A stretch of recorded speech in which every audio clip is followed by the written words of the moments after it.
اس خوفناک سازش کے اندر ایک پلان بنا ہوا ہے کہ ملک کی سب سے بڑی پولیٹیکل پارٹی کو اپنی فوج کے ساتھ لڑا دیا جائے. یعنی ہمیں اور فوج کو ایک ایسا پیش کیا جائے کہ ہم ایک دوسرے کے کوئی مخالف ہیں، اور یہ ایک پلان کر کے کیا جا رہا ہے. میں صرف جو آپ سب دیکھ رہے ہیں، میں آپ کو یاد کرانا چاہتا ہوں کہ جب ہماری گورنمنٹ چل رہی تھی تو سب سے زیادہ تنقید جب آتی تھی ہندوستان سے میرے اوپر، تو وہ یہ کیا کہتے تھے کہ عمران خان فوجیوں کا، پاکستانی فوج لے کے آئی ہوئی ہے، ان کا پتلا ہے. سب سے زیادہ یہ کرتے تھے، اور مسلسل ان کو تکلیف تھی کہ جی یہ فوج اور گورنمنٹ ایک ہی پیج پہ چل رہی ہے. آپ کو پتہ نہیں اس چیز کا علم ہے یا نہیں، یا یاد ہو یا نہ ہو، کہ ایک ہمارے سوشل میڈیا کے جنونی نوجوانوں نے ایک چیز، ایک بے نقاب کیا جس کو کہتے تھے یورپین یونین کی ڈس انفارمیشن لیب. یہ کیا تھی؟ اس میں تقریباً 800 فیک سائٹس تھی، اور یہ فیک سائٹس کیا کر رہی تھی؟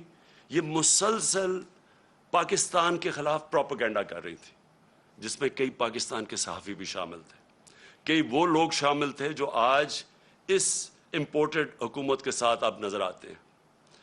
اور یہ کیا کہہ رہے تھے؟ دو لوگوں کو اٹیک کر رہے تھے، ایک عمران خان کو اور ایک پاکستانی فوج کو، اور تکلیف یہ تھی کہ یہ ساتھ چل رہے ہیں.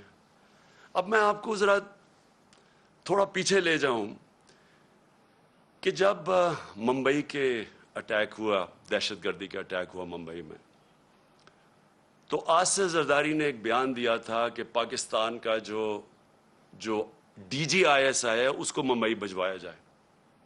یعنی سوچیں کہ اپنا ملک کا اس وقت صدر تھا، کہتا تھا اس کو ممبئی بھجوایا جائے.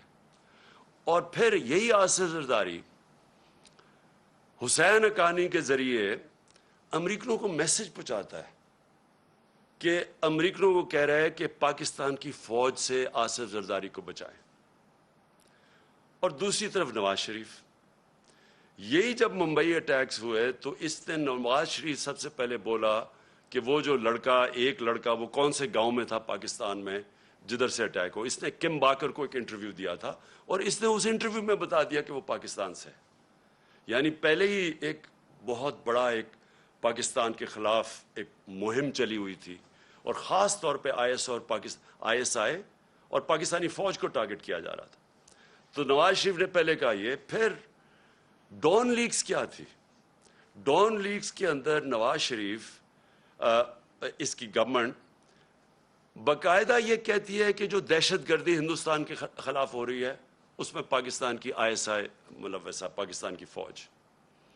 اور نریندر مودی بار بار پاکستان کے سپہ سالار جو تب تھے جنرل رحیل، بار بار یہ کہتے تھے کہ وہ دہشت گرد ہے، دہشت گردوں کا سردار ہے. اور نواز شریف اس کو شادی پہ بلا رہا تھا، اسی نریندر مودی کو. اسی نریندر مودی کو جب کھاٹمانڈو کے اندر سارک کانفرنس ہوتی ہے تو برکا دت جو ان کی لیڈنگ جرنلسٹ ہیں، وہ اپنی کتاب میں لکھتی ہے کہ چھپ کے سائٹ پہ نواز شریف نریندر مودی سے میٹنگ کر رہا تھا، اور اس کو یہ کہہ رہا تھا کہ میں اپنی فوج سے مجھے بچائیں، یعنی اپنی فوج سے ڈر کے. اب یہ وہ لوگ ہیں جو آج ہمیں کہہ رہے ہیں کہ ہم جناب غدار ہیں. ان لوگوں کے پیسے باہر پڑے ہیں، ان کی اربوں ڈالر باہر پڑے ہوئے ہیں، ان کی کرپشن جو یہاں سے پیسہ چوری کر کے لے کے گئے اس کے اوپر داستانیں لکھی ہوئی ہیں، بیرون ملک کتابوں میں مینشن ہے، بی بی سی کی ڈاکیومنٹری میں ان کی چوری کا مینشن ہے کہ یہاں سے چوری کر کے پیسہ باہر لے کے گئے. یہاں ان کے اوپر پتہ نہیں کتنے کرپشن کیسز ہیں. تو آج یہ بتایا جا رہا ہے کہ ہم اپنی فوج کے خلاف ہیں، اور یہ اب محب وطن وہ پاکستانی بن گئے ہیں جو کہ آ کے ہمیں غدار کہہ رہے ہیں. دیکھیں، یہ سازش اتنی خطرناک ہے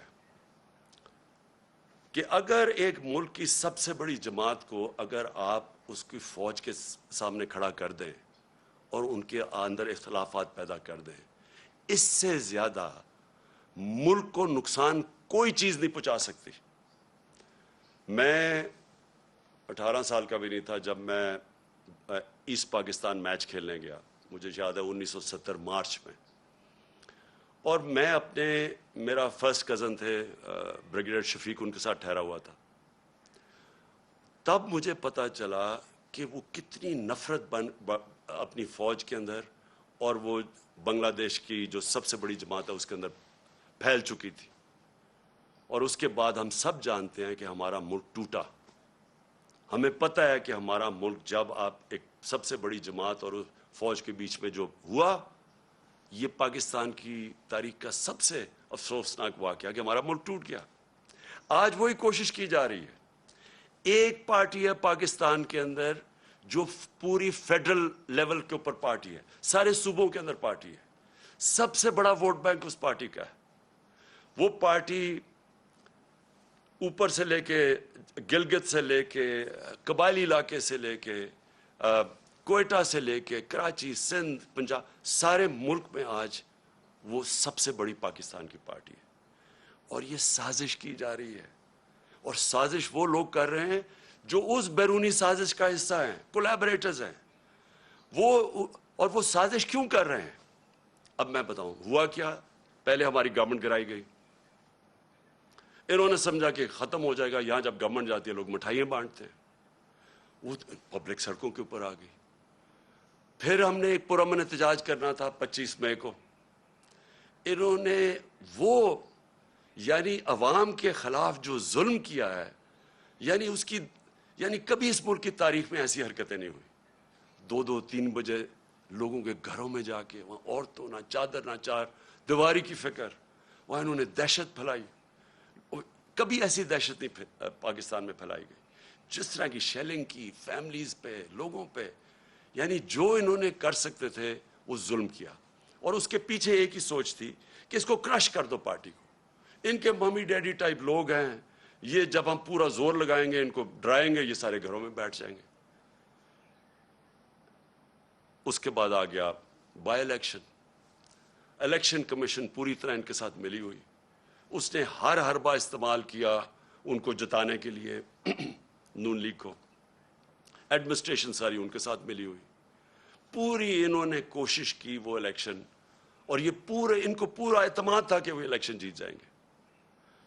اس طرح کی پبلک نکلی کہ پاکستان کی تاریخ میں کبھی بائی الیکشن کیا، جنرل الیکشن میں اس طرح پبلک نہیں نکلی، اور سارے جو منصوبے تھے ان کے فیل ہو گئے، اور یہ ساری جماعتوں نے مل کے الیکشن لڑا اور وائپ آؤٹ ہو گئی پنجاب سے۔ اس کے بعد اور خوف مزید آ گیا ان کو،